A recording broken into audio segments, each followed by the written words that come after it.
Sadhu, sadhu, sadhu.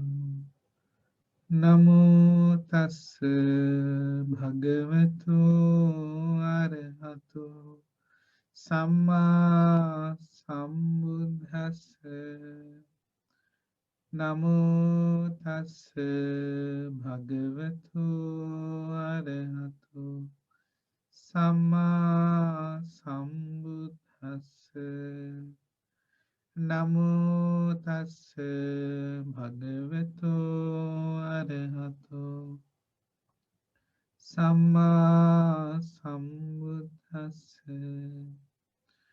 Homage to the Blessed One, the Worthy One, the Supremely Enlightened One.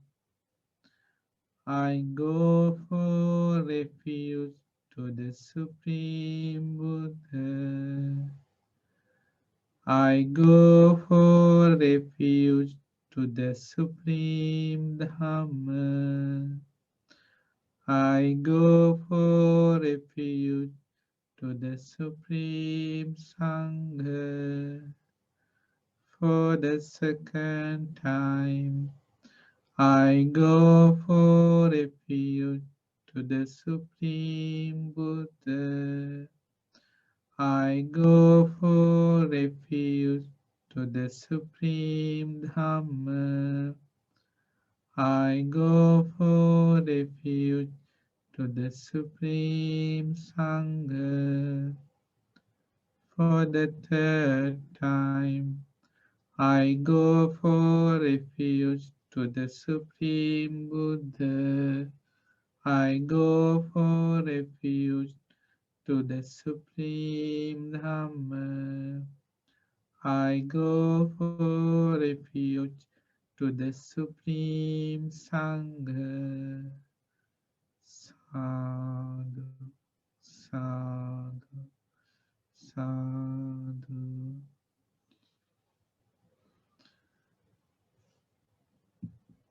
Okay, first we will pay our respect to our teacher, Most Venerable Kiribati Karunyananantera Pingat Loku Swamin Wahanse, for teaching us this Dhamma. Sadhu, sadhu, sadhu. Okay, meritorious devotees. Do you remember the sutta we learned the week before last week? No? What is the sutta we learned that we could not finish?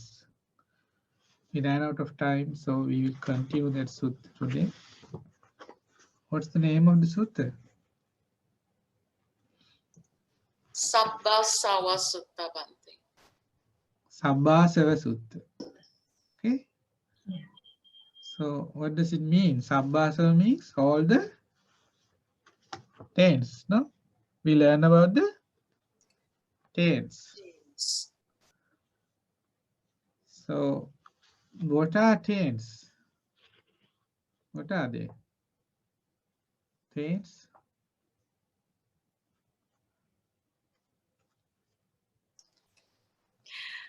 Taints Okay. are defilements Taints. in the mind, Bhante.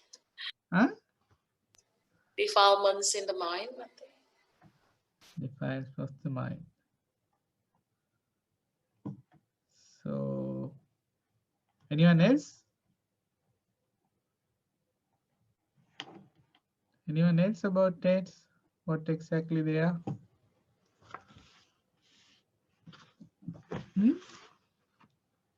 Weren't you here last time?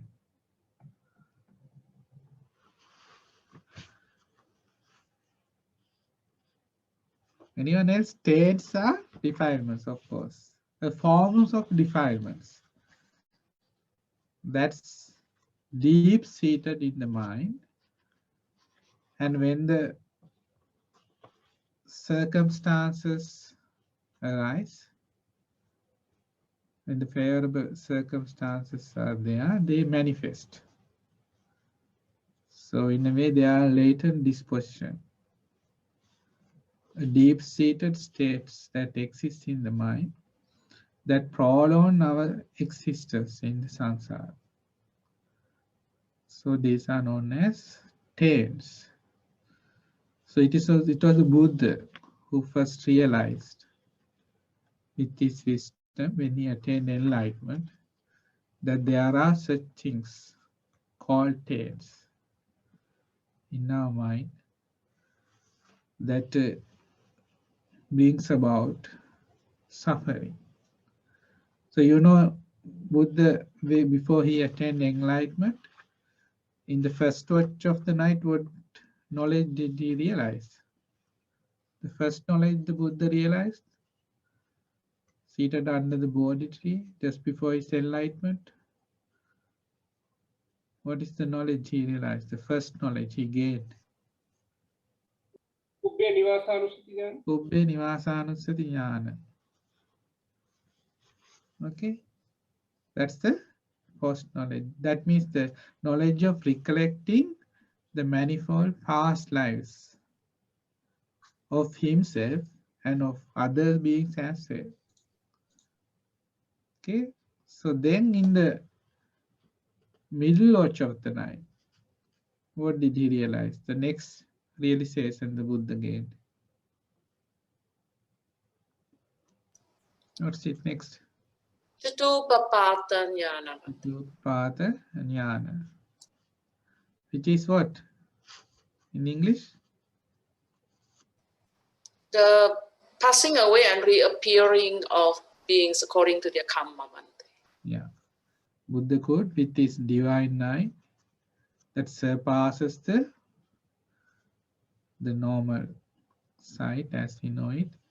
With divine sight, he could see how beings are reborn once they pass away from this world, how they are born in good and bad destinations in accordance with the karma they had accrued. So that is Chatupapata Jnana. Then in the last watch of the night, he realized something else. What's that knowledge? Asavakaya Jnana. Asavakaya Jnana. That is the knowledge of the destruction of the tails. That is the knowledge after which Buddha realized enlightenment. So it is when you have destroyed the tails that you realize enlightenment. Okay? Because then Buddha gave a beautiful simile as to how he saw the tails in his mind, deep-seated as they are. What was the simile? Someone other than Linda, or like the ones who always answer, Prasad Mahatya or someone else? You don't have a go at it? What is the simile? Buddha gave a beautiful simile. There is a, say, imagine Buddha said, like there is a lake on top of a mountain. Okay? When it is on top of a mountain, so then it like debris do not fall because it's on the top of the peak of the mountain. So the water is very clear, unruffled, undisturbed. So because the water is clear, when a man sitting on the bank of that lake looks down into the water, he can see the depth of the water, the bottom. He can see the very bottom of the water very clearly because the water is undisturbed. It's clear, it's pure. So what does he see? He can see the gravel. He can see shells. He can see shoals of fish swimming about.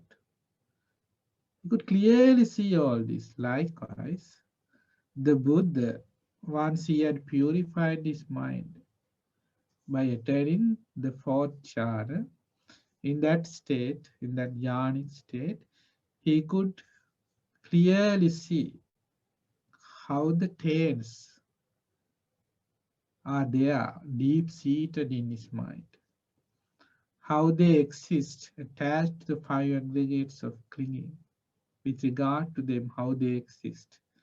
So that this samsaric journey, this wandering, is again and again brought about to rebirth. So Buddha saw that. So then he was able to eradicate all the tails because he saw them with wisdom. He saw their condition because of ignorance. As long as ignorance exists, there exists the tails. With the cessation of ignorance, the tails are destroyed. So by fulfilling the Noble Eightfold Path that day, on the Vesak full moon day, Buddha attained enlightenment, having destroyed all the tails. So then Buddha taught us about these tails because he fully realized the nature of the tails. And in this Sabbasava Sutta, we learn ways and means the Buddha pointed out us as to how we should, how to destroy, how to remove, how to abandon these tails. And Buddha gave us, he taught 7 ways by which a person can remove the tails. But for a person to do that, he should have one ability, a skill with thinking. What is that? Huh?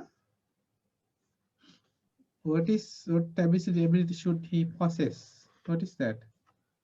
Yoniso Manasikara Swami. Yeah, wise consideration has to be there. Before that, a person like Buddha said something else. No, he said, because I say the destruction of the tails is for one who knows and sees. One has to understand what is wise consideration and unwise consideration. So a person should have that skill to know, okay, now I am engaging in wise consideration. And this is unwise consideration. Likewise, he should be able to discern between these two. It is to that person that Buddha said, I teach about the destruction of the tails. So for all the ingrained qualities or inner qualities a person may possess, that is why Buddha said, the wise consideration is the foremost, the most helpful thing in realizing the teachings of the Buddha. Then that is the inner quality. What is the external thing that there should be for realizing the Dhamma?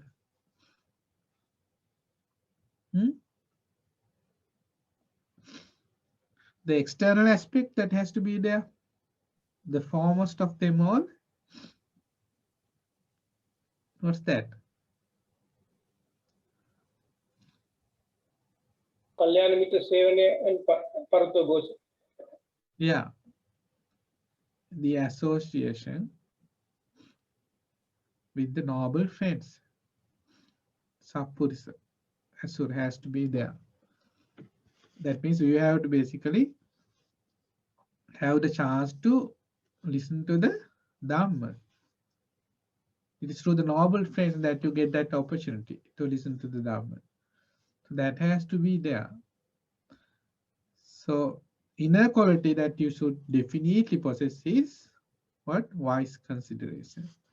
So then you know a person should know and see wise consideration and unwise consideration, discern between them. So then he can engage in wise consideration. So then we discuss 7 types, 7 methods by which you can abandon the tails. What are they? 7 methods the Buddha described. What are the 7 methods? Abandoned by seeing. Abandon by seeing with wisdom. Okay. There are tails that should be abandoned by seeing through wisdom. Next, that is one way. Abandoned by restraining. Taints that should be abandoned by sense restraint. Next. Abandoned by using. Yes. Taints that should be abandoned by using with how? Attending wisely when they use them, no? When you Yes. use certain things, you are supposed to attend wisely. Then you can abandon taints. That's Patisevana Pahatamba. What else? Abandoned by tolerating. Enduring. Abandoned by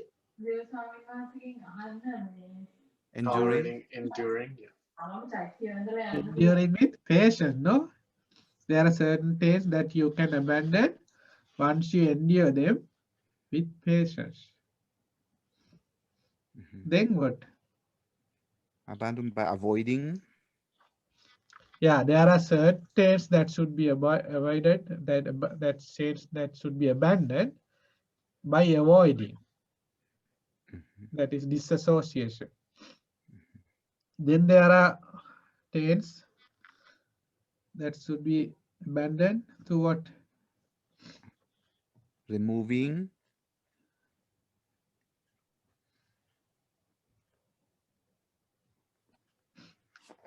Yeah, eradicating, Eradicating. removed, abandoned. So next, that's the And last. seventh type of taints.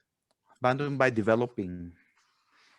Certain taints has to be abandoned by developing.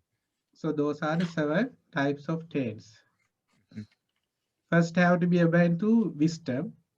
Realizing with wisdom, you have to abandon those taints. Then the second type of taints you have to abandon by what?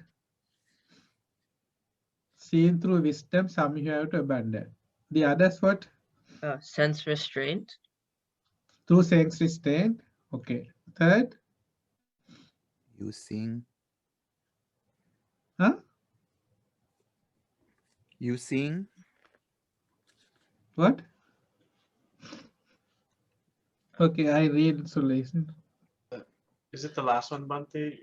The First abandon- is states that should be abandoned through seen with Seeing. wisdom. Then through sense restraint. Then you use certain things, attending wisely. Wisely. Then you can abandon them. Then patiently enduring, you can abandon tails. By non-association, you can abandon tails. By eradicating, or abandoning, or removing, you can abandon tails. And by developing, Developing. Enlightenment. you can abandon certain tails. So the first, what we discussed was how seen through wisdom that a person abandons tails. So with regard to that, we first discussed 2 types of person, no? Who are they? Who are they? 2 types of persons in this world.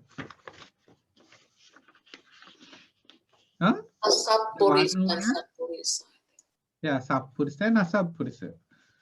The ones who have come across the teachings of the Buddha, who have heard the teachings of the Buddha, who know of the followers of the Buddha, the Sappurisa, the noble ones.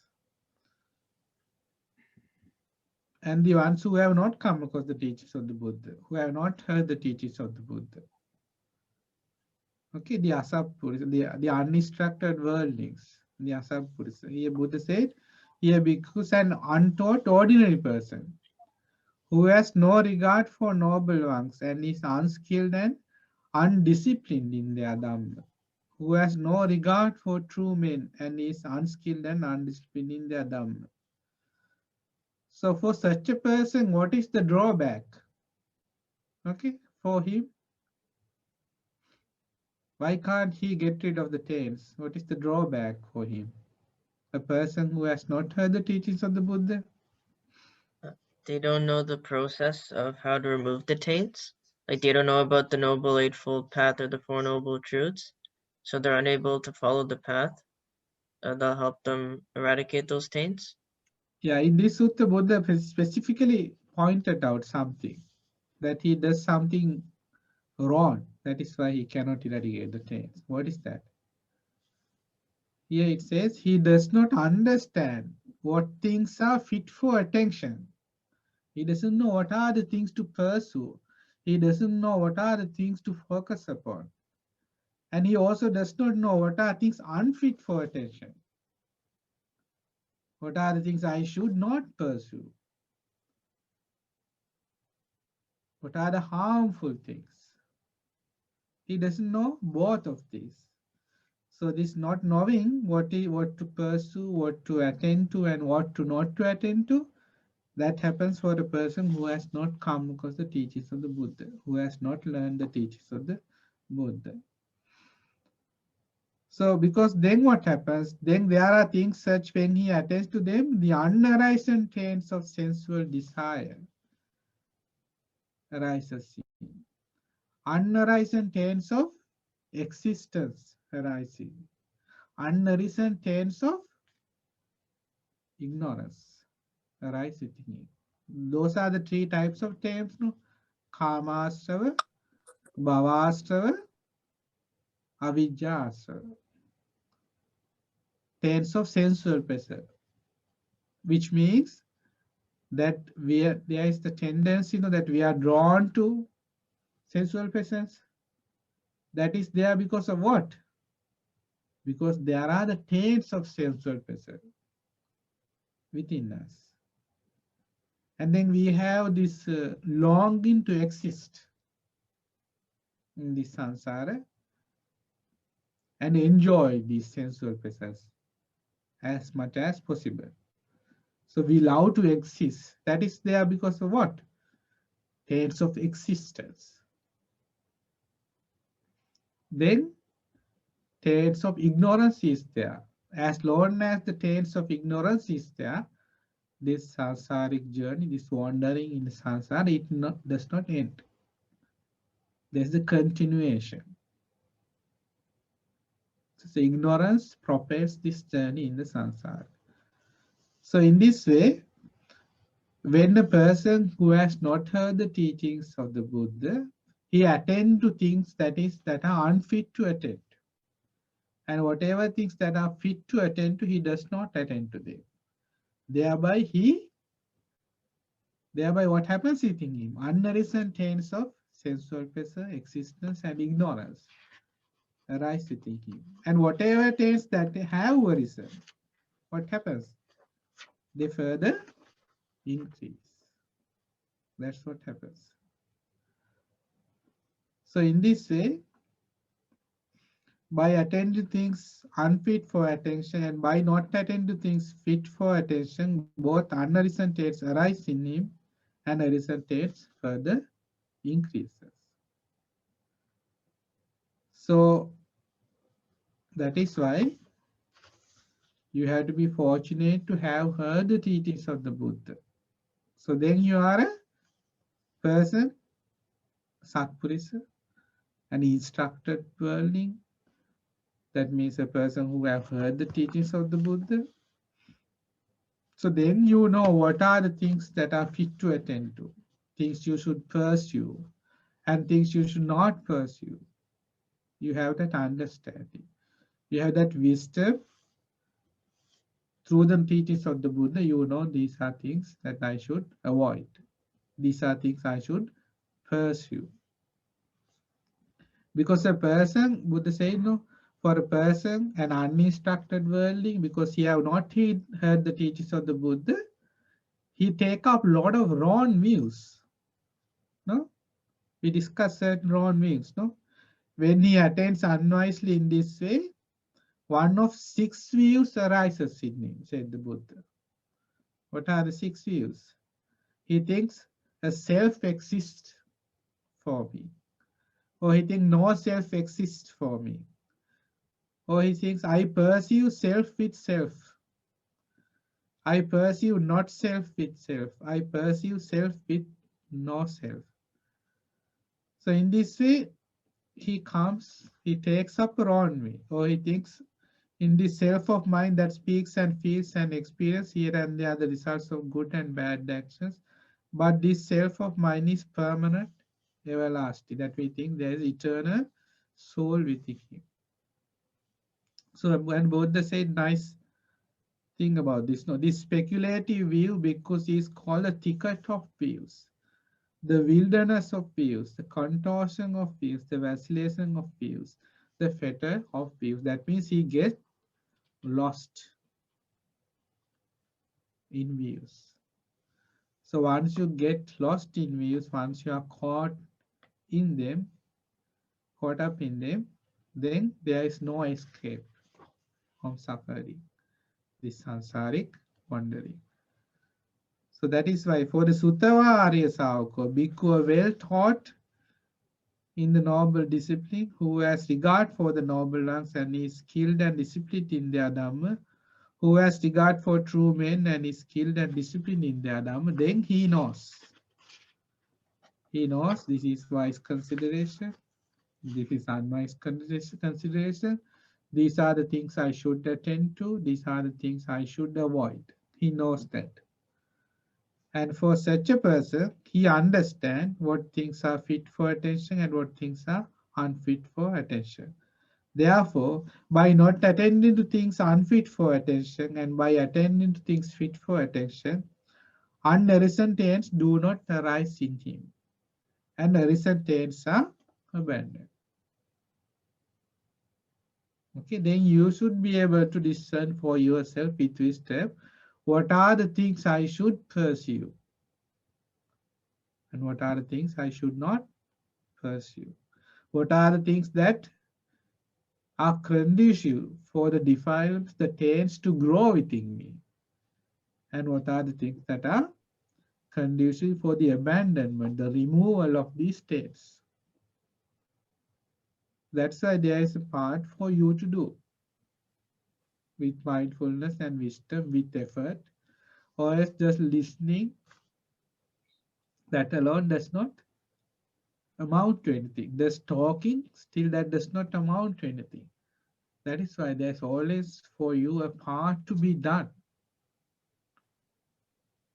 No amount of listening to the Dhamma alone will free yourself from this samsaric journey. The practice is paramount. Something you have to do. So if you in this way, a person, an instructed worldling who have heard the teachings of the Buddha, if he attend to things only that are fit for attention, then he gradually focus his attention on what? Contemplating on the Four Noble Truths. And then thereby he realize the Four Noble Truths, like he first gained the realization gained by a stream entrant, which is that there exists, he knows, he gains the knowledge, indeed there exists these Four Noble Truths of suffering, cause of suffering, this cessation of suffering, and the path leading to the cessation of suffering. In this way, when he attends wisely in this way about the Four Noble Truths, three fetters are abandoned in him. That is self-view, doubt, and adherence to rules and observances. In this way, these three taints, these fetters, are abandoned by what? Seen with wisdom. So that is the first breakthrough. So those three fetters you cannot abandon unless they are seen through wisdom, these taints. Okay, is that clear? So that's where the Noble Eightfold Path begins. That's when you become a stream entrant, a person who has entered the Noble Eightfold Path. Okay? Well, sir, I have a question. Is it okay to ask now? Yeah. Among those six views, can you explain the fourth one, the Anattava Attana? There are two. Third, Anattava Attana. One is the third one is Attanava Anattana, but that is fourth one. Anattava Six Attana. views. That means you would either think that there's self within you, and the view self exists for me. Okay? No self exists for me. I perceive self with self. I perceive not self with self. I perceive self with not self. Okay? So which one exactly? The fifth one, I think. To perceive non-self with Self self. with not self. To perceive self with non-self, I think. Is it fifth I one? perceive. Non-self with self. I don't know how to explain it. I perceive not self with self. Anattavattana, I think, something like. Yeah, the thing is, with regard to all these things, the reason, because like the reason these views arise is, first you do not see the impermanence. Once you do not see the impermanence, the conditioned phenomena, then you fail to see the suffering. And then you always perceive in some way or the other that there is a self that exists within you. You might think the self, you are these five aggregates of this form you think has a self. Or you think there exists a self within the form. Okay? Then you perceive externally that there is a self here. That means you think like I have no self, but you perceive as a self. Then that is why I say I perceive not self with self. That means what happens is in either way, you arrive at a self. Because of your delusion, some way or the other, your reflection, it is polluted. That notion with the notion of self. Like there is no way unless you realize the conditioned phenomena that you are going to get out of that box of a self. That is why it says some way or the other you arrive, like you might think you are observant, like observing, but still you observe as thinking that there is self. That is why it's called I perceive self with self. I perceive not self again with self. I perceive self with not self. Whatever perception that there might be, it is distorted. Why? Because of the wrong view of there being a self. So that you can eradicate by only seeing the conditioned phenomena. Then once you see the conditioned phenomena, you always see there are the causes, there are the results. So then there is no self. Until you see this, no matter how you try to perceive, because like this is further described, no, like where you, as I remember, like there's a 108-fold distortion, like it is in this way, like there is no end to how. That is why the Buddha described before the thicket of views. This described here, no, the thicket of views, the wilderness of views. So this, not knowing this conditioned phenomena, give rise to manifold views. So that is there because of the distortion of our perception, because we don't see the conditioned phenomena. Okay, that's how I think you have to understand generally. That means anyway you have to see, like, because we have this delusion within us, we always arrive at a self. Okay. I think that answers the questions, no? Like, Yes, Bhante. that is the underlying problem there, the distortion. Okay. So next, that is then you in this way, once you realize the conditioned phenomena, impermanent, suffering, and non-self, then that means when you realize there exist the Four Noble Truths, then you get rid of personality view, doubt, and clinging to precepts and rules and observances, adhering to them. So 10 tends to be abandoned by restraint we discussed, no? What do we have to restrain? The 6 senses. That means when you fail to guard your senses, then defilements more and more tends, the tends further arise and increase within you when you fail to guard the senses. So Buddha said here, Bhikkhu reflecting whilst abides with the eye faculty restrained. The ear, nose, tongue, body and mind, the faculties restrained. So then by restraining in this way the 6 senses, also you are able to abandon taints. That is the second way we discussed, okay, in this sutta. What is the third way? By using wisely. So with regard to the monks, we discussed here the 4 requisites. Yes. The robes, food, Alms, food, the lodging, kutis, and and the medicine. medicine. All of these, when you use them as monks, Buddha advised to use them with wisdom. That you should know the purpose behind it. And we learn with regard to robes, chivara. What is the purpose there? It's the same Protection from purpose for cold. you also. What is that? Protection So from protection coldness. from cold, protection from heat, protection from insects, Flies. and to conceal your private parts. That's all. Okay. So then, with regard to food, what is it? In the path, and in your case also, what is the purpose of food? Not for It is amusement not for or intoxication. amusement.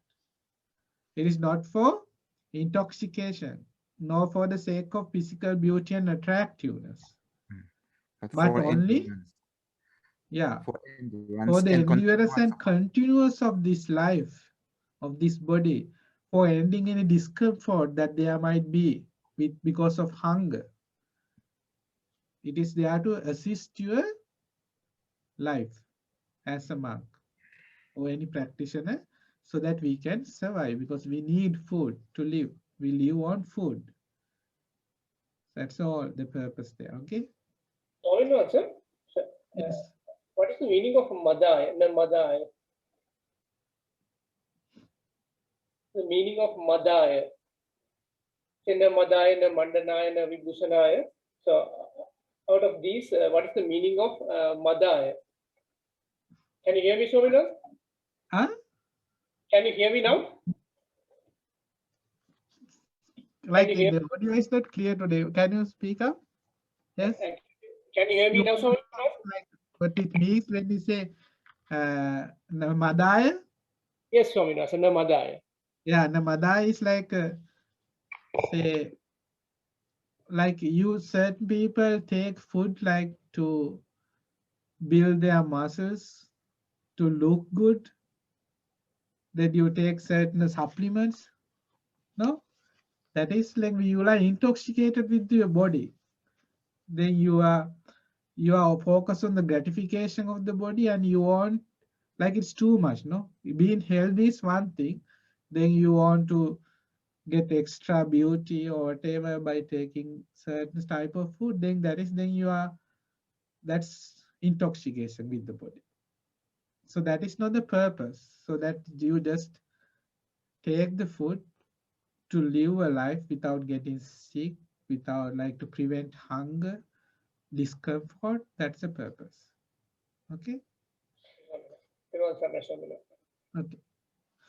So then, Senasa, the kutis or the households you live in, the purpose there is again to protect you from like the weather conditions, the cold, the heat, from insects, likewise. So that you can be there and practice the stages of the Buddha. And the medicine requires only for protection from worrisome afflicting feelings and for the benefit of good health. That is only the purpose there. Okay.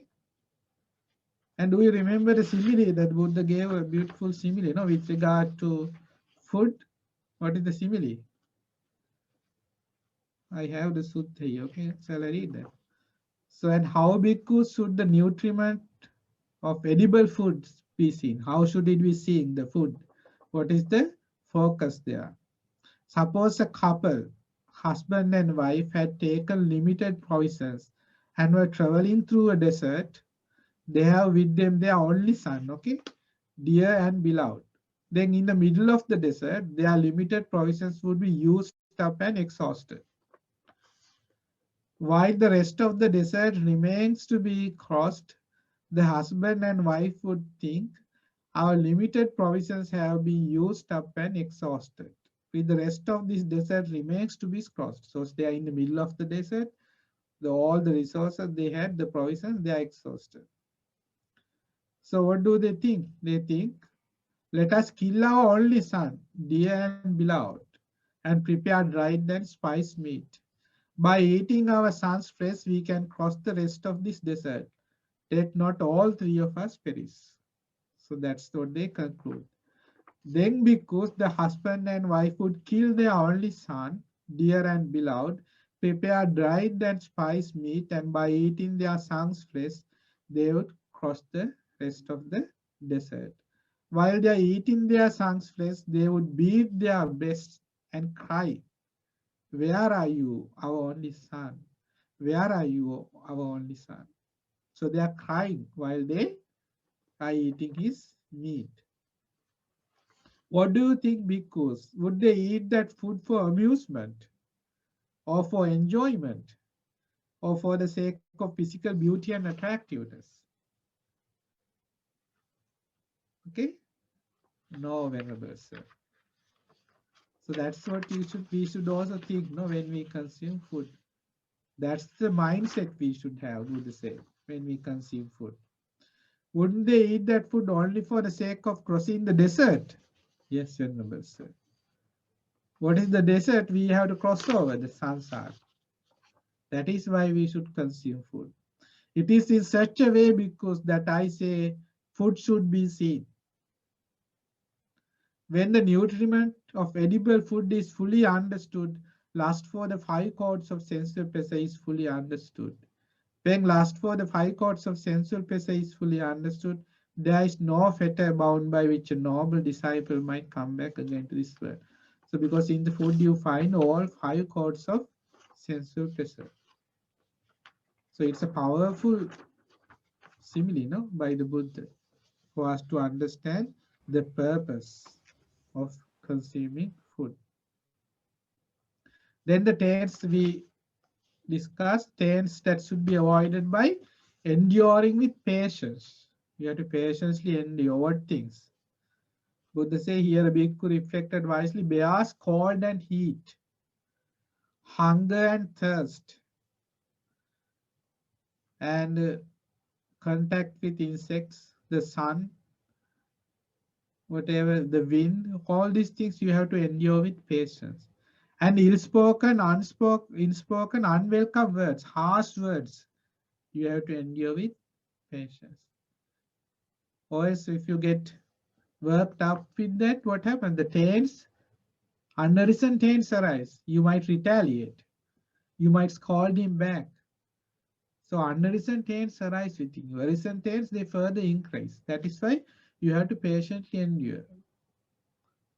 Same with hunger and thirst. There are circumstances that you have come across because of the hunger, thirst, you get angry. You know, but you have to patiently endure.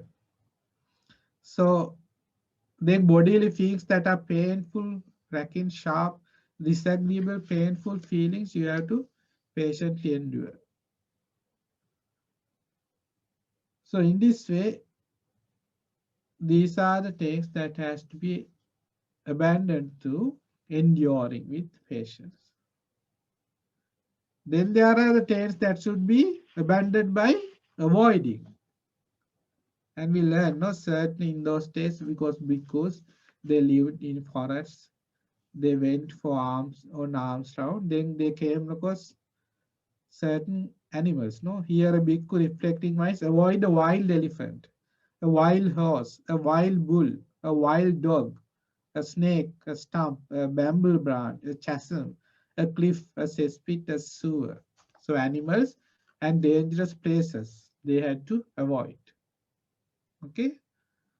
So then Buddha also said, reflecting wisely, he avoids sitting on unsuitable seats, wandering to unsuitable resorts, and associating with bad friends. Since if he were to do so, wise companions in the holy life might suspect him of evil conduct. Then the ones you associate and the places you go to, those are the things also you should be wary of, because through that also unarisen taints arise within you, and arisen taints, they further increase. There was a nice sutta about this, like associating with bad people, how that can harm your life. This one the Iti Uttaka. Okay. So here Buddha said, because aspiring for these three kinds of happiness, a wise person should practice virtuous conduct. So you should practice virtuous conduct as a wise person, having, like keeping these three things in mind. Okay. You should aspire this. Aspiring may praise come to me. A wise person should guard virtuous conduct. That means when you practice virtue, you will be praised. That is something you will definitely get. Aspiring, may I become wealthy? You have to practice virtue. That is another thing you gain by practicing virtue. First health, then you gain wealth. Then aspiring upon the perishing of the body at death, may I be reborn in a good world, in a heavenly world. A wise person should guard virtuous conduct. In this way, aspiring for these three things. What three? Aspiring for praise, wealth, and rebirth in a good world, in heavenly worlds, a person should practice virtue. Then Buddha tells a very beautiful verses, says some beautiful verses, and here it is said like what happens when we associate with bad people. Aspiring for three kinds of happiness, the wise person should guard virtue, praise, the obtaining of property, rejoicing in heaven hereafter. Next verse, if one who does no evil associate with an evildoer, he is suspected of evil and his disrepute grows. So you may be a good person, but still if you associate with a person who is bad, who is evil, then what happens? Then your reputation also is tarnished. Why? Because you are associating with a bad person. People might think you are also such a person. Okay? People might not trust you. So whatever person one befriends, whomever one associates with, one becomes of like quality. That is something you should also understand. One becomes like one's companion. When you associate with such a person, you also unknowingly even, you might take up his bad qualities. That is what he says. Whatever person one befriends, whomever one associates with, one becomes of like quality. So you have to be very selective of the people you associate with. Okay? Or else then you also end up like that person. That is why, because that is why we learned in this state tends to be abandoned by avoiding. These people you should avoid. The follower and the followed, one who contacts and one contacted, are like an arrow coated with poison that contaminates its quiver. Fearing contamination, the wise person should not have evil friends. Think there is an arrow that is a poison arrow, and you put that arrow among other arrows in the quiver, what happens? Those arrows also get poisoned. Likewise, if you were to associate with bad and evil people, you also might become a bad, you take up bad qualities, no? You should get into the habit of doing the same things, and you will also be poisoned. And Buddha says, a man who ties up putrid fish with some blades of kusa grass make the kusaga smell putrid. So it is with those who follows fools. Okay? You know, did you understand? Like some spoiled fish is there. You wrap it up in some grass. Then what happens? That grass also stinks. Just a wrapper thing. The wrapper also stinks. Likewise, if you associate with bad people, then you will also have the same stench, a bad, foul stench. You will have the disreputation of the same person. So you should be mindful of that. But a man who wraps as like say a good scented powder in the broad leaf of a tree makes the leaf smell fragrant. So it is with those who follow sages. If you associate with noble monks, good people, great sages, monks, with good qualities, virtuous people, then you also, just like some scented thing is wrapped in a wrapper or whatever, then the wrapper would also smell good. Likewise, you would also take up the good qualities. You would practice the same qualities and you will develop in those qualities. Therefore, as with the leaf container, understanding the outcome for oneself, the unvirtuous should not be followed. A wise person should follow the virtuous. The unvirtuous lead one to hell. The virtuous help one reach heaven. So in this way, you should be very selective of you whom you associate with. Then tails in this way can be abandoned by avoiding disassociation with certain things and certain people. Then tends to be abandoned by removing. Okay. This is the thing like we could not discuss last time, no? So Buddha said, what takes bhikkhus should be abandoned by removing. Here a bhikkhu reflecting wisely does not tolerate and nourishing thoughts of sensual desire. He abandons it, removes it, does away with and annihilates it. And when there arise thoughts of sensual desire, kama vitarka, what does he do? He abandons it, removes it, does away with and annihilates it. Then and there you have to abandon.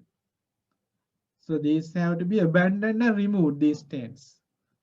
When desire for sensual pleasure arises, you have to abandon it, or else you are in danger. There was an incident where like a group of monks, young monks, they come across a very old person. So these young monks like they smiled at him, like they looked disdainfully at that person, like in a way to like belittle or disparage him. That old person said, monks, can any of you as monks, can you touch the moon or the sun? They said, no, we can't. Then he said, I have touched the moon and sun before. I was a monk like you, and I had developed samadhi, concentration, to such an extent, and I had developed the jhanas, I could with my supernormal powers touch the sun and the moon. Yet see what have happened to me. Now I am a lay person, old and feeble. I lost everything. Why? Because of the desire for the sensual pleasures. He did not abandon the desire for the sensual pleasures when they arose within him. And because of that taints arose within him. And he was overrun by them and he had to destroy. That's why he said to arouse mindfulness in these young monks. So in this way, when desire for sensual pleasures or thoughts of ill will, anger arise within us, we have to then and there abandon. Or else what happens? People even do the five heinous acts. They are committed because of what? Anger. Killing arahants, killing father, mother, no? Creating schism among the Sangha, and shedding blood of the Buddha with the evil intention. All this is done because of what? Anger. Ill will. Devadatta did all this, no? He did everything he could to harm the Buddha, but ended up harming himself, because within him there grew the taints. And that taints then took him straight away to hell, because these taints are the things that drag you from one life to the other. Because within us there are the taints that drag us to hell, because Buddha said, no, the diversity of the taints, Buddha explained. There are taints that drag you to the human world, taints that drag you to the heavenly world, the ghost world, the animal world, likewise. So they were that those dragged into hell by the taints. So we have to abandon thoughts of sensual pleasure, thoughts of ill will, and thoughts of harming others, vihinsa vitarka, thoughts of cruelty. Then and there, when they arise, you have to abandon them. In another sutta, Chara Sutta, Buddha said, because if while walking a sensual thought or thought of ill or thought of harming others arises in the bhikkhu, and if he tolerates it and does not reject it, does not dispel it and get rid of it, that bhikkhu, he in such a manner is lacking in ardor and fear of wrongdoing. That bhikkhu does not possess shame and fear of wrongdoing. Buddha says, like, if there arises these thoughts, these evil thoughts of ill will or sensual pleasures of harming others, if you are sitting, then and there you have to abandon it. If you are lying down, then and there you have to abandon it. Like, do not take it to another posture even, Buddha said. If it is when walking that thoughts arise, you have to abandon it then and there. When sitting, lying, likewise, you have to ever be mindful of what arises in your mind. So that sort of effort has to be there. So if not, what happens? The taints grow with it. So in this way, certain taints have to be abandoned and removed. Okay. Then taints to be abandoned by developing. Katameja bhikkhe asava bhavana pahatabba, like through meditation and developing. Okay. So what has to be abandoned by developing? Here, bhikkhu reflecting wisely develops the mindfulness enlightened factor. That means the bojjhanga. Sati sambojjhangam bhaveti. The enlightened factor of mindfulness has to be developed within you. How do you develop mindfulness within you? How? Based on what do you develop mindfulness? Meditation. Yeah, what are the basis of mindfulness? Cattaro Satipatthana. Yeah. Kayanupassana, Vedananupassana, Chittanupassana, Dhammanupassana. Based on like the focusing mindfully on your body, you develop mindfulness. Focusing upon the feelings, painful, painful, pleasant, neutral, pleasant and painful and neutral feelings. You develop mindfulness. Then Chittanupassana, based on like the mindful of mind, your mind, the states of your mind, you develop mindfulness. And Dhammanupassana, contemplating upon the 5 aggregates, the 6 senses, the hindrances, the 4 noble truths. Again, you develop mindfulness. So, how do you develop? Sati sambojjhanga bhaveti viveka nissita. So, develop mindfulness enlightenment factor. Viveka nissita means supported by seclusion. That means there is seclusion from what? The 5 hindrances. When you develop mindfulness, the 5 hindrances needs subdued. With what goal? With like says Viveka nissita, Viraga nissita, Nirodha nissita. Vasagga parinami. Viraga nissita means with dispassion. Nirodha nissita means eradicating of craving. And Vasagga parinami means like to attain Nibbana with that goal in mind. You practice the mindfulness enlightened enlightenment factor. Sati sambojjang bhaveti. That mindfulness in that way has to be developed within you. That means you have to be mindful. So when you are mindful, what happens? The hindrances are subdued. And the craving is not increased. It's stifled and it gradually declines. And there's dispassion. And what you are developing is gradually you are progressing in the path to attain Nibbana. In that way, you have to cultivate and develop mindfulness, enlightenment factor. Sati sambojjanga bhaveti. So next what? Dhamma vichaya, no? Sati dhamma vichaya. Dhamma is the Dhamma. Vichaya means to consider wisely, to attain wisely, wise consideration. That means thinking in accordance to the Dhamma. Thinking wisely according to the Dhamma. That you have to develop, that quality within yourself. When you develop that quality, when you contemplate with wisdom, what happens? Again, the hindrances are subdued. And dispassion is there. Dispassion is there and cessation is there. Cessation of lust, the desire is there. Cessation of craving is there. And you are progressing in the path to attain enlightenment. Sati dhamma vichaya, then virya. Always there has to be effort. The fourfold striving is there. That there is constant effort to abandon the unwholesome and develop the wholesome. When you keep doing that again, the hindrances are subdued. And dispassion is there. Craving declines. And you are progressing in the path to attain Nibbana. So sati dhamma vichaya virya. Then there arises piti. What is rapture? No? Yeah, rapture, enlightenment factor.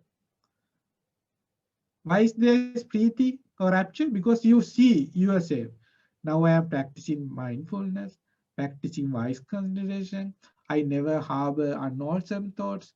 I have a constant effort to develop the wholesome. Then you are happy, seeing that you are practicing the path as shown by the Buddha. So then you are developing rapture and enlightenment factor within you. Sati dhamma vichaya virya piti, then passaddhi comes. It's a methodical process. If the causes are there, then the results will be there. If there is sati, if there is no sati, then no dhamma vichaya. If there is no dhamma vichaya, no virya, no rapture, piti. Then comes what? Passaddhi. That is what? The passaddhi is the light. The body and the mind becomes light. It is also an enlightenment factor. So in that, when the body and mind becomes light, what happens? Piti passaddhi samadhi. Concentration arises within you. And the hindrances are further subdued. And craving declines. Dispassion arises.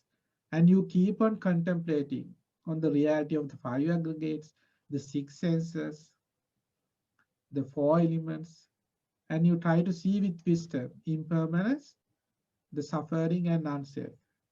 Sati dhamma vichaya virya passaddhi samadhi, then upekha. When you see the reality, then you become equanimous. You doesn't get attached to anything.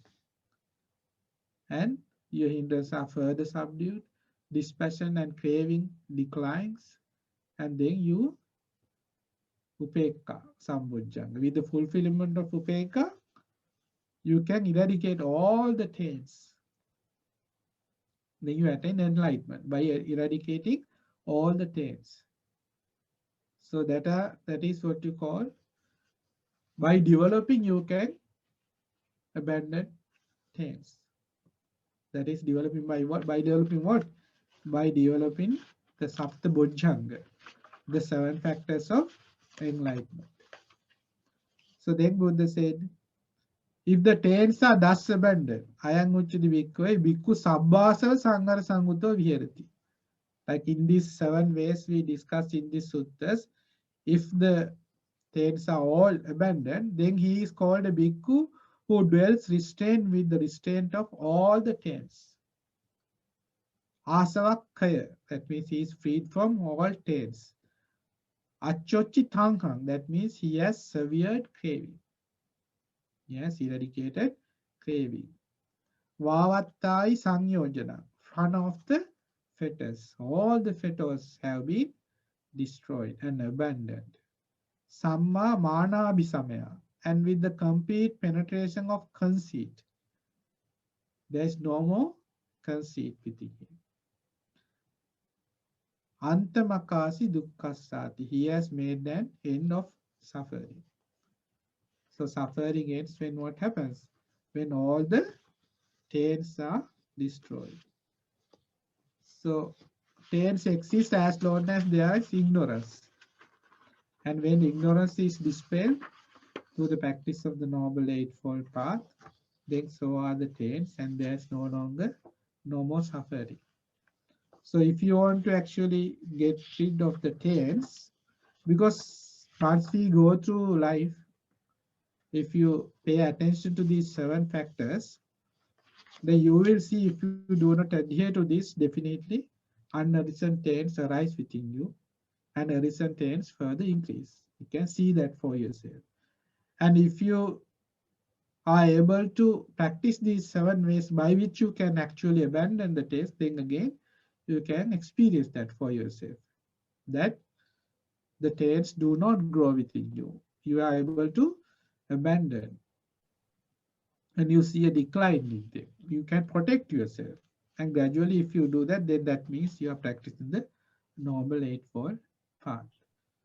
So in this phase, basically, when we study the suttas, Buddha once said, in many ways, what I have told you is of suffering and the cause of suffering. So in these suttas, we again and again we learn about the suffering. Buddha points out this is suffering, this is cause of suffering, this is the cessation of suffering, path leading to the cessation of suffering. Here we learn that something that causes suffering. There is such a thing that are called taints. And there are things that bring us suffering. And there is a cause, the reason they exist. And there is they can be eradicated. And Buddha told us 7 ways by which how they can be eradicated. And he also showed us the path, no?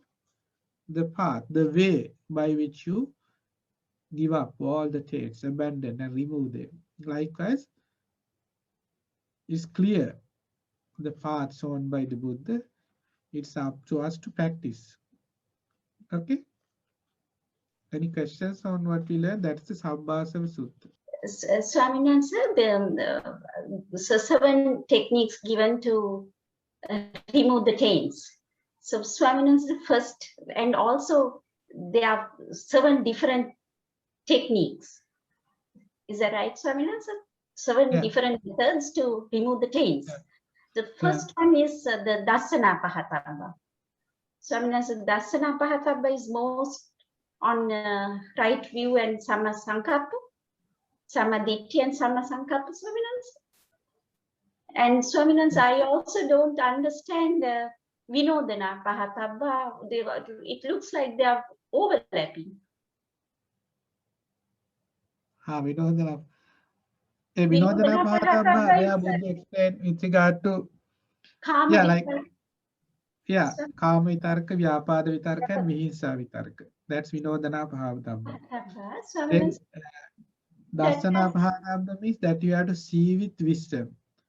And with regard to the wisdom faculty in the Noble Eightfold Path, we discuss right view and right intention. And right intention again is the 3, like that right intention means getting rid of thoughts of ill, getting rid of thoughts of sensual pleasure and thoughts of harming others.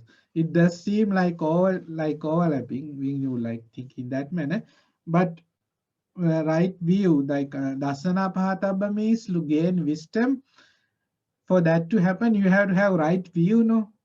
That is why Dasana Pahataba means seeing with wisdom. Right view is the ability to discern what is wholesome and what is unwholesome. And here we learn that a person should be able to, having heard the teachings of the Buddha, he is able to pursue things that are fit, that are things that are conducive to the path. Okay, so that is a faculty of wisdom that actually helps you enter the Noble Eightfold Path itself by getting rid of, because we specifically discussed with regard to Dasana Pahatamba, seen with wisdom, whereby you contemplate upon the Four Noble Truths. No? It said in the Sutta. You focus on the Four Noble Truths, and having done that, you are able to get rid of the three fetters, Sakkaya Ditthi, Vicikicca, and Silabbata Paramasa. So these three fetters cannot be abandoned unless you like practice this Dasana Pahatamba, where you define these taints here. These three fetters are the taints that you have to abandon through wisdom. There is no other way to abandon these three fetters, otherwise, unlike anything than wisdom. So that is why that is Dasana Pahatamba. But then once you have entered the stream, you have right view, then comes right intention. Without right view, there is no right intention. Then you can focus on the next factors, because Vinodana Pahatamba comes next thereafter. No, first we have to have right view. So that is the first thing Buddha explains. No, so Dasana Pahatamba here in this sutta, as we discussed, you focus on the Four Noble Truths. You do not give attention to other things that may give rise to the taints, increase the taint. Then by focusing and contemplating on the Four Noble Truths, you abandon the three fetters, Sakkaya Ditthi, Vicikicca, Silabbata Paramasa. Then you are a stream entrant. And then gradually you develop the other aspects of the Noble Eightfold Path. That doesn't mean you have to, like, say, practice these 7 methods in Sequentially. Yeah, like in the middle, one after another. That's not the meaning. No, it's Sequence together. alone. Yeah, You have to develop all of them. Okay? Yeah. So I mean, actually, so I mean, what you're saying is Dasana Pahatamba is more seen through wisdom, and the practical side will be like the Vinodana. It's a more practical side. You do it. First you see, and then you do it. Kind of. Is that But right? say, like when it come to but the practical in the sense, the suffering, if you have to realize the suffering, you have to see it in reality, no, in life. We see, yes, some amount. Yeah, see it with wisdom, in the sense like we know aging is suffering. Okay, sickness is suffering. But when you see this in this life, this suffering, you see aged people, you see sick people. Like you have to see that through wisdom, not see it through eyes. Like you should contemplate, like I am also not exempt from this suffering. I am also subject to this suffering. So it is always a factor of seeing with wisdom. You have to actually, the practical aspect is always there with regard to anything. Not only Vinodana Bhata, but the practical application in the life is there all with regard to all the factors. Yes, I'm answer. Yeah. When it says Vinodana Pahatamba, it's the 3 aspects we discussed: sensual thoughts, ill will, and thoughts of cruelty. Yes, okay. Any more questions? So I mean, that the wrong views that we were discussing, not wrong views, the term we used was, what was it? The 6 views that, so I mean, before Sotapanna, will anyone have a wrong view? Sorry? Like, so I mean, we were talking, before Sotapanna, yes, so yeah. Yeah, so I mean, there are some views, right? Yeah. So those views are not necessarily applicable to a person who has not come to the first milestone, like the Sotapanna, but still. Like that means those views are taken up by any person who is not a stream entrant. They're including this body. this person, because no Sotapanna means we are in one of those views, Swaminathan.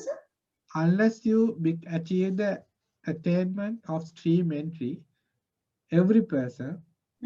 That's my question, Swaminathan. Any person even listening to Dhamma still will be in one of those 6 or 62 views. Unless you try to see, and like unless you like anytime you do not have wise consideration, anytime you do not see the conditioned phenomena, that is how we perceive. That is there. That is why we have all this suffering in life. That is why we are inclined to be born in the 4 bad decisions. That is why we get angry when someone calls. That is why we hurt, because we always in the wrong view. That is how we see ourselves as a self. If you are able to see the conditioned phenomena, then there will be no trouble in life. No? That is why how we relate to everything around us. The things, the place we live in, the people we associate with, our feelings, our notions, because we always think ourselves of me, myself. That is there. So mindfully, we should see that this is something that actually causes suffering in life. That is why it is very difficult for a person to, like, we have to totally change our thinking pattern. No? That is why wise consideration is very helpful, that you gradually begin to think according to the teachings of the Buddha. Then you are able to move away from these wrong views. Like, then you can one day see this conditioned phenomena. Then only will these wrong views be dropped. They can be abandoned. Until then, somehow we arrive at the self. That's how it is. That is how we relate. That is why we have wandered in samsara so far. Okay? Yes, sir. Okay. Bhante, can I ask a question, please? Yeah, sure.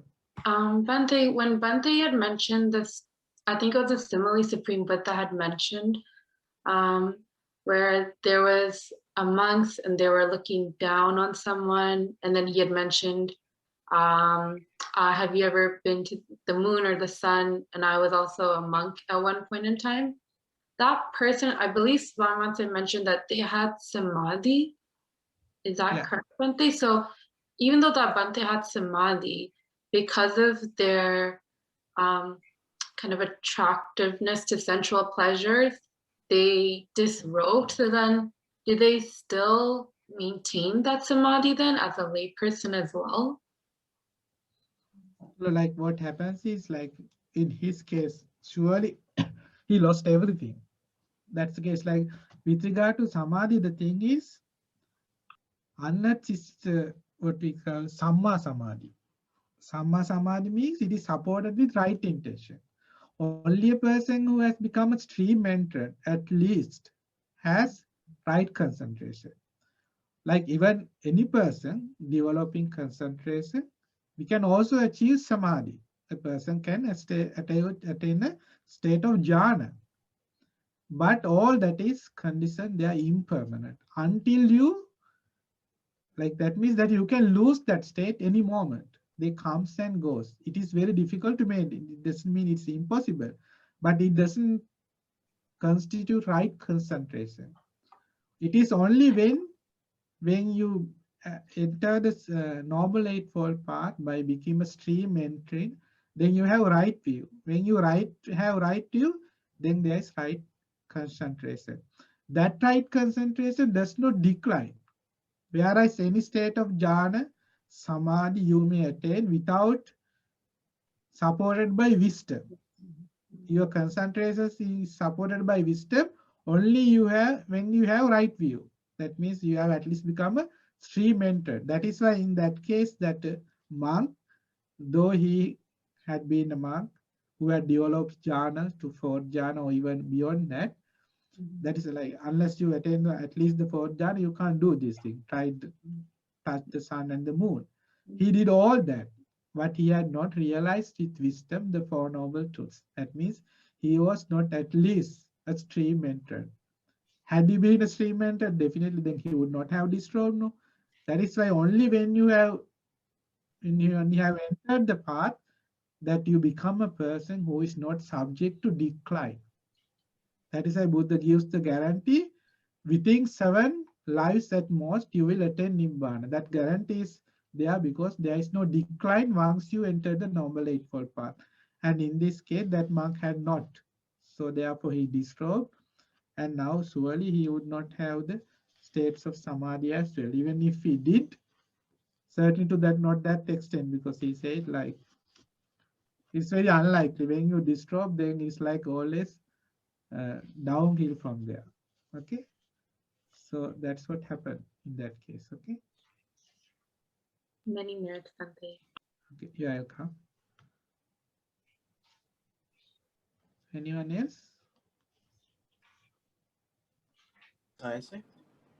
So, regarding the samadhi, so it's kind of like how Devadatta had that samadhi, but was like constantly declining and then eventually went to hell. So it's a similar example then, right, Science? Yeah, very good. In the case of Devadatta, you know Devadatta, how did he win the how did he win over Ajasatta?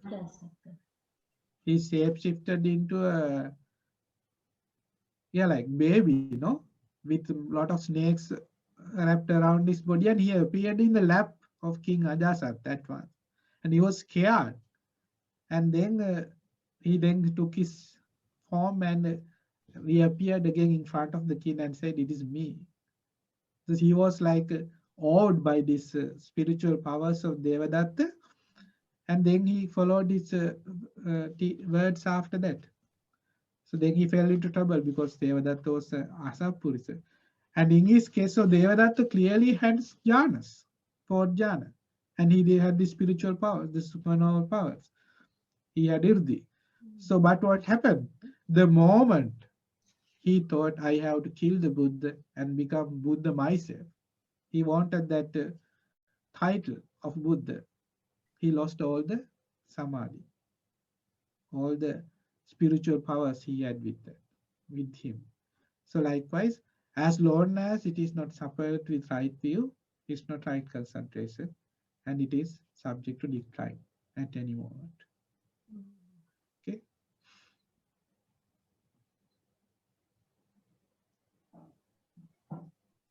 Sorry, look, so Harry, if you're talking, it's muted.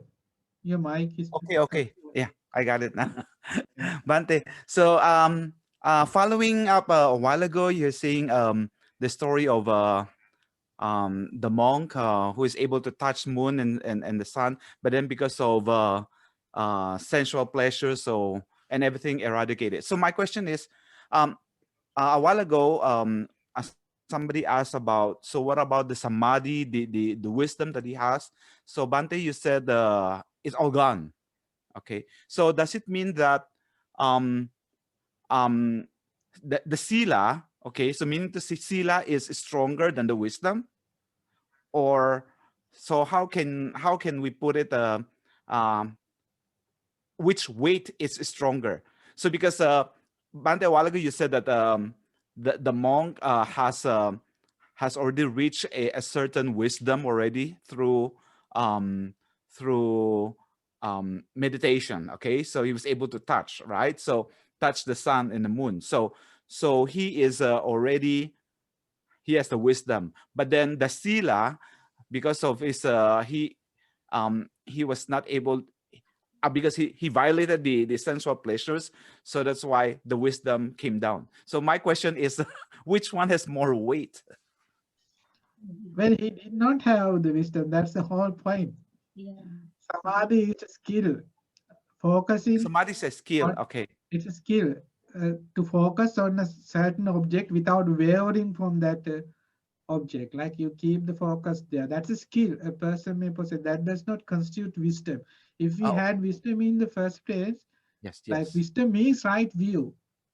Okay. Seeing the reality of things as they really are. That's wisdom. Unless you achieve that, then all other qualities, then they are subject to decline, samadhi or whatever. That is why wisdom is always foremost. Okay. So the story, let's change the story. So if ever he has already the wisdom, and then if he violate something, you know, like the sensual pleasures, he will still maintain his wisdom. When you are wise, you will not engage this sensual pleasure. That's what happens. That is when you have right to, I get then you confused, have right sorry. intention. Okay, that's why If you in have the right, noble eightfold path, when you have right to, then what do you have? Right intention. Thoughts of distancing from sensual pleasure.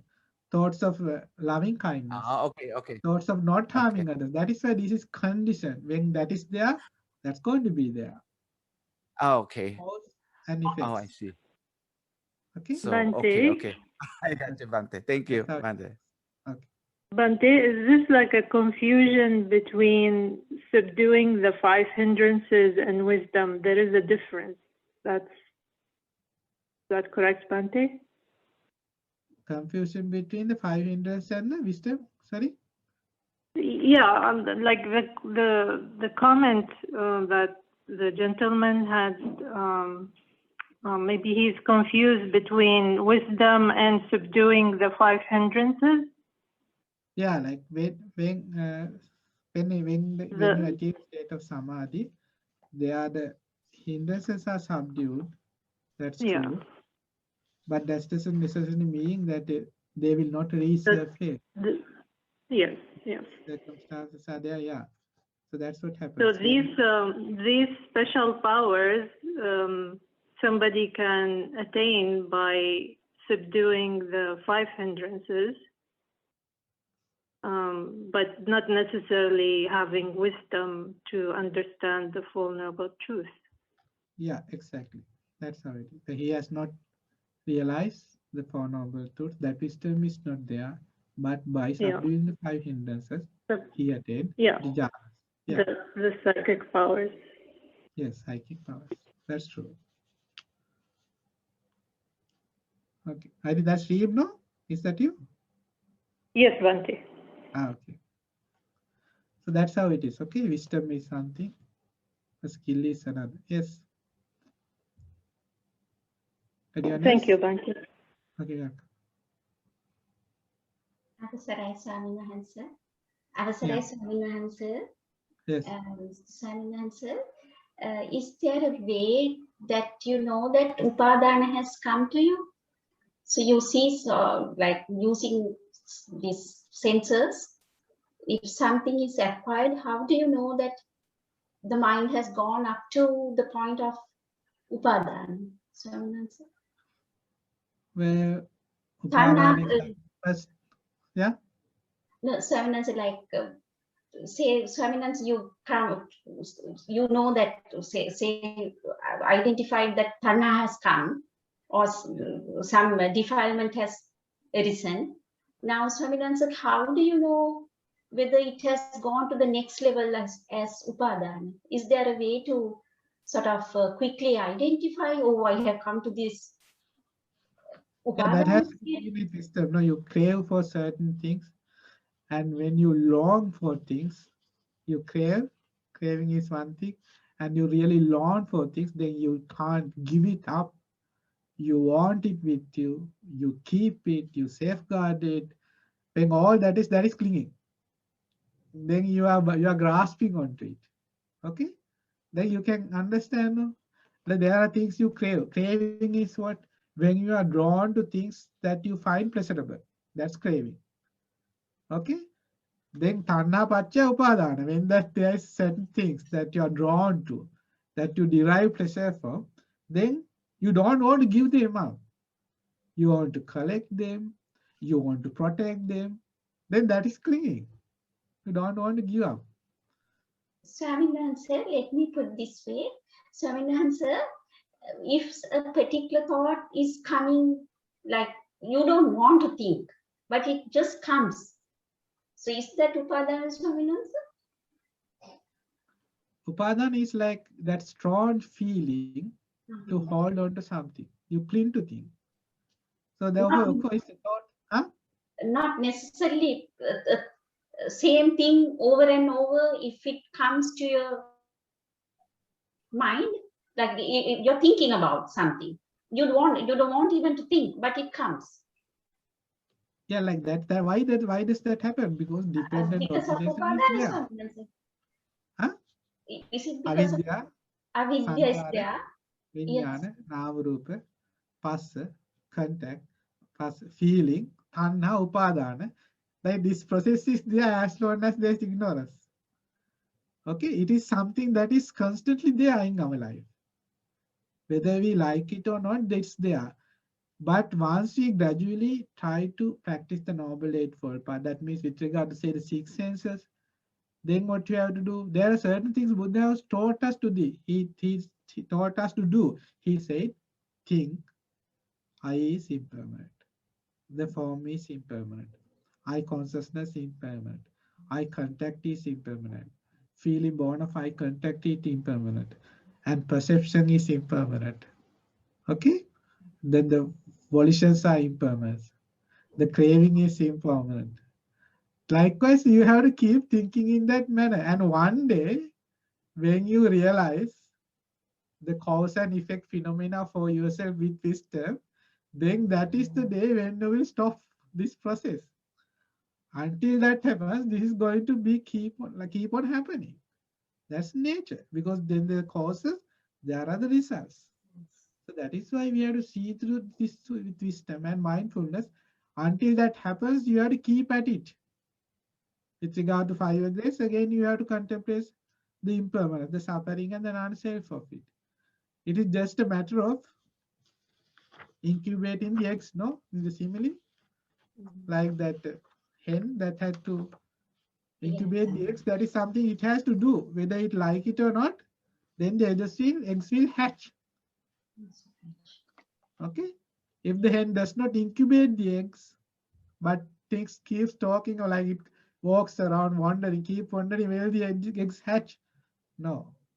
If it does incubate the eggs, gives it the necessary warmth, and over time, they will hatch. So what you have to do is just practice, practice, and practice. And there will be the results. Okay. Okay. Yeah, I think it's time, no? So we'll stop for today. So may all the merits today we have acquired, myself teaching the Dhamma, yourself listening, and also discussing Dhamma, be shared with all the Devas and the Brahmas of the world, and may they too realize the Four Noble Truths in this Gautama Buddha's dispensation. Sadhu, sadhu, sadhu. And may also these merits be shared with all our long lost relatives in this life, and of all other past lives in the samsari, the relatives of those lives as well, and may they also have good life, good rebirth, and in that life, as soon as possible, may they have the opportunity to realize the Four Noble Truths as well. Sadhu, sadhu, sadhu. And may these merits be shared with our teacher, Pingat Lokuswamin Hans, and all the monks of the Mahamana Buddhist monastic order, the Anagarika monks, the ordination aspirants, and may they all be well and happy and realize the Four Noble Truths in this Gautama Buddha's dispensation. Sadhu, sadhu, sadhu.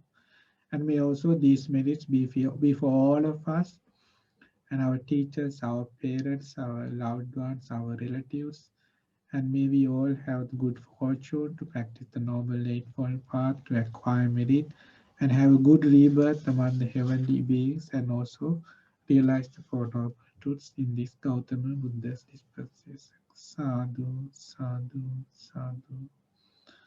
Okay, we'll ask for forgiveness of the triple game. Kayena vacha chittena pamadena maya katang Achayang kamami bhanti bhuri panya tathagate Kayena vacha chittena pamadena maya katang Achayang kamami dhamma sandittika akanika Kayena vacha chittena pamadena maya katang Achayang kamami sangha punyaketang anuttara Sadhu, sadhu, sadhu.